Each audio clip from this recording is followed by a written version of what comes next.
And welcome back here on this program on Thursday. Glad you guys are with us on this shortened week, but a very important week. We've already talked today to David Rubin from Shiloh, Israel, about all that's happening there with the conflict between Israel and Hamas. We just finished talking to Congressman Jim Banks, and now we get a bit more local as we go now down to the State House. And down there, we're going to talk to House District Representative for District 81, Martin Carbaugh. Martin, good afternoon to you, my friend. How you doing, Pat? Doing really, really well. Thank you very much on pretty short notice of being available for today. I just thought it was important to have you on. I think it's Monday. You start a whole new session, and I think people need to know what will be happening at the session and what will not be happening. First of all, this session going forward, this is one of those budget sessions, which means it's slightly longer, but it's also, and I don't want to say, budget's more important than everything else, but budget's more important than everything else.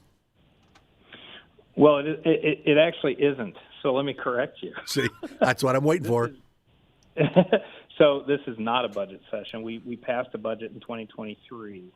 And so it's not as important in terms of the budget side of things. We typically adhere to a rule of we don't want to open up the budget, so we don't deal with a ton of money issues. But we will address some issues if we need to on the money side of things. But we also deal with sometimes there are bills that passed and there was an unintended consequence. We got to come in and kind of make adjustments to things to make sure it's working properly. This used to kind of be called more of the technical correction session. Right. So we technically correct bills from the past, but it's really become more of a full session without a budget. Yeah, but in that it's not a budget year, and I kind of played devil's advocate there when I set you up.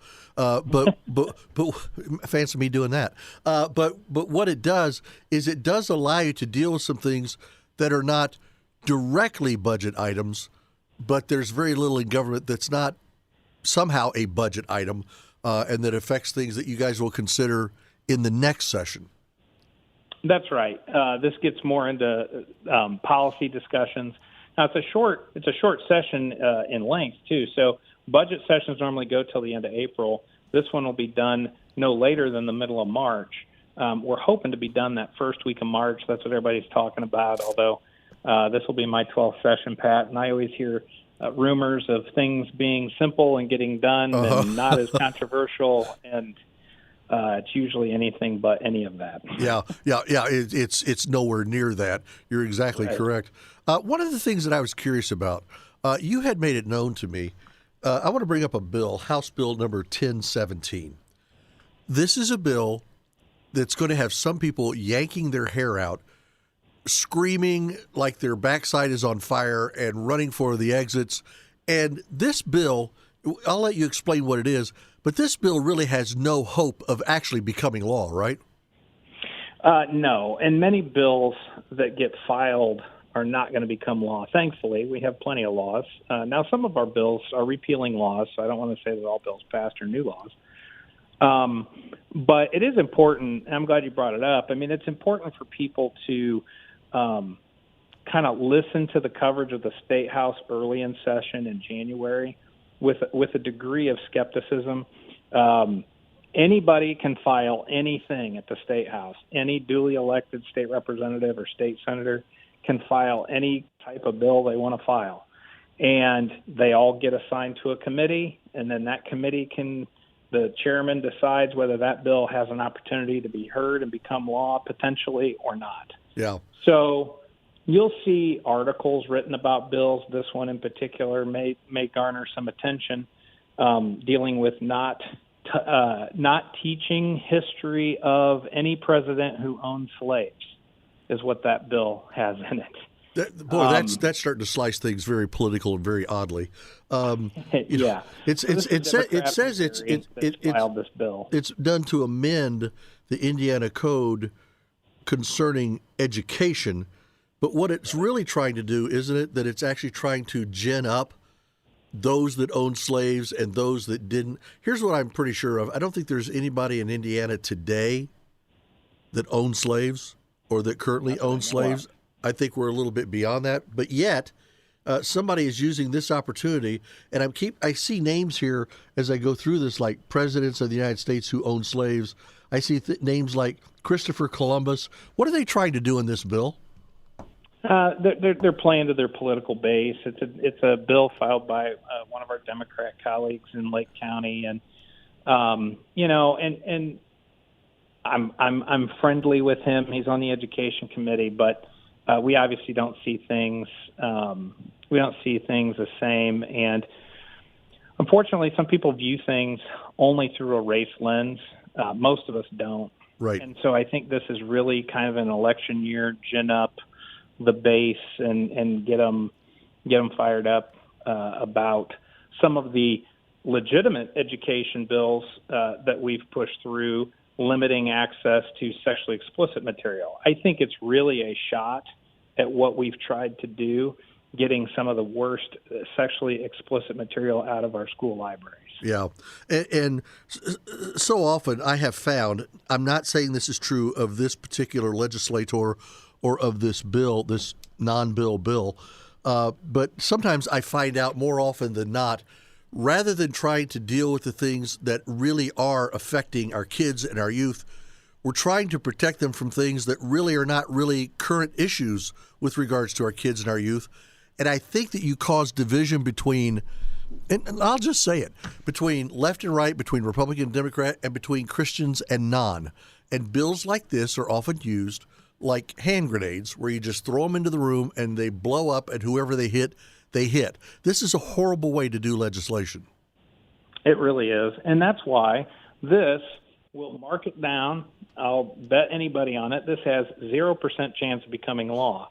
But the thing that I had talked about earlier, Pat, is it's going to be filed. It is filed. It's got a bill number. You read it. Right. And so it's going to be assigned to the Education Committee, undoubtedly. I sit on the Education Committee.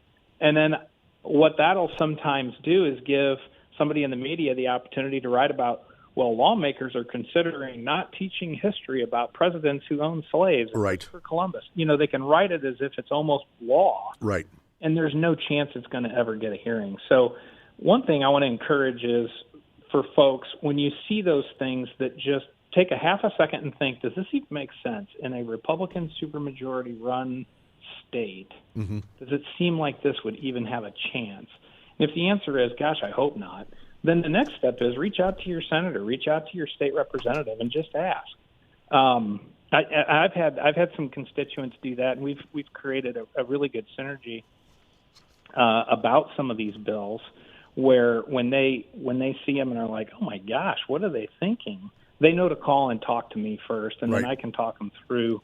Okay, here's the reality of that bill. This is, Yeah. like you said, it's a grenade being thrown in, and it's really just being drafted for the sake of having it out there. There's no chance of it becoming a law. Right. And what people need to understand here is, and again, as you say, with a Republican supermajority, yeah, it just, an ice cube will survive a night in hell more than this bill will survive the Indiana legislature, I hope and pray.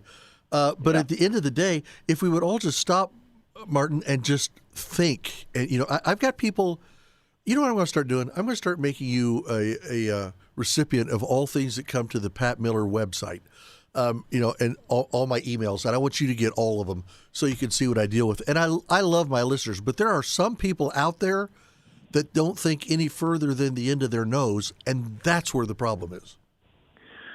Well, we might want to compare inboxes someday, but no. I just want to send mine your way. I don't want yours. So no, we get a lot of great communications, but there are those that they get caught up in the emotions of things. And even when I first saw, actually had a colleague send this bill to me, and I get caught up in the emotion of what in the world is this? Yeah. And then okay, well that's him from there, and okay, this isn't anything. Yep. But I get it, and I'm sympathetic to the fact that we're down there, that the general public are not down there. They're not in this process. I didn't know half of what the process of government was until I served in government. So I try to be very sympathetic to people with questions and try to answer those questions. to the best of my ability to help them understand the process. That's a big piece of this whole deal, is just understanding how it all works. Yeah, whenever I've been around you, whether it's at political events or Republican dinners or even out at the Veterans Memorial out there on O'Day Road, when we were out there just recently because we had unveiled the new memorial, which is a replica of the North Korean memorial there in Washington, D.C.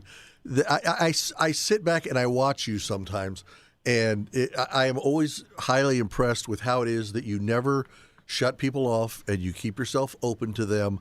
There's some limitation to that. If they're just not going to listen to reason or anything else, and they just keep hammering at you, eventually you have to walk away. But I've always found you as one who walks away less and tries to understand more. Is that a frontal lobe thing for you?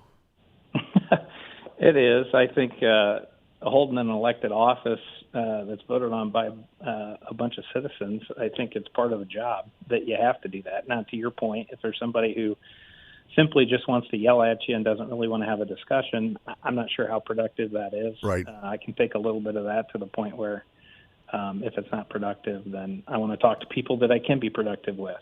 So thankfully, that's most. I have one particular constituent.